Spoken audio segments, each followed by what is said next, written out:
Now let's look at the market as a whole. Looking at the industrial sector, we have had heavyweights really driving up that industrial sector, with the foreign investors also being quite active on that front.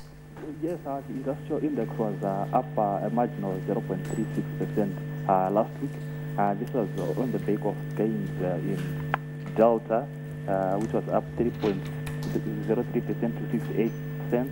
Econet up 1.19% to 4.25 cents, and Insco up 1.79% to 57 cents.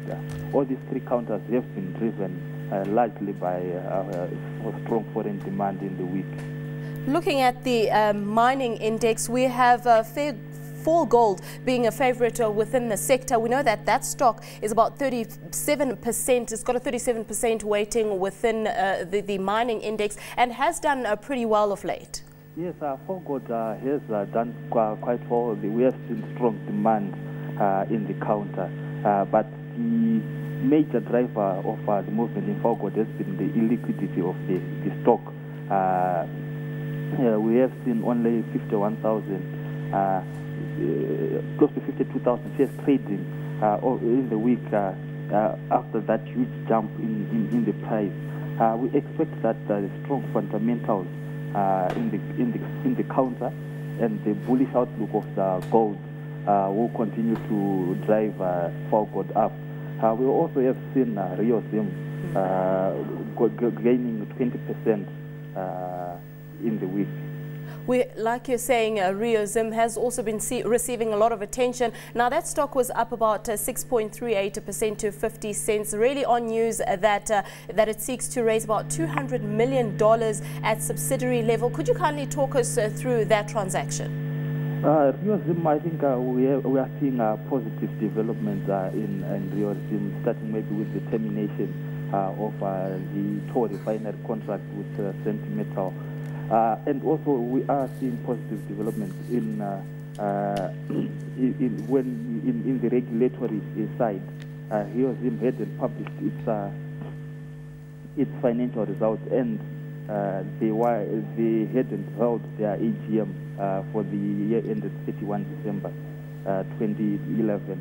But we have seen media reports that they are coming out with their AGM on the 17th of August. Maybe, and part of the resolution is to consider the financial results.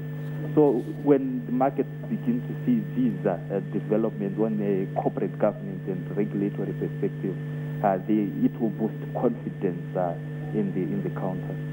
Let's move on to the macro picture now. We had the finance minister delivering his medium-term fiscal policy review last week. Now let's talk us through some of the highlights and what came out for the market in the policy review. The policy review had no surprises at all. The major highlight was the revision downwards of the budget from 4 billion that was stated earlier to 3.4 billion now. This was due to the poor revenue inflows, especially from the diamonds and the other sectors revenue collection by Zimbabwe. We're also seeing a revision downwards in the growth forecast from 9.4% to 5.6%. We had highlighted earlier on that the 9.4% was a rather too optimistic a forecast, and maybe going down to 5.6% is a more realistic figure. Agriculture, which was expected to grow, is now expected to have a negative growth of about 5.8%. While the mining is expected now to grow by about 16.7% from the initial forecast of 15.9%.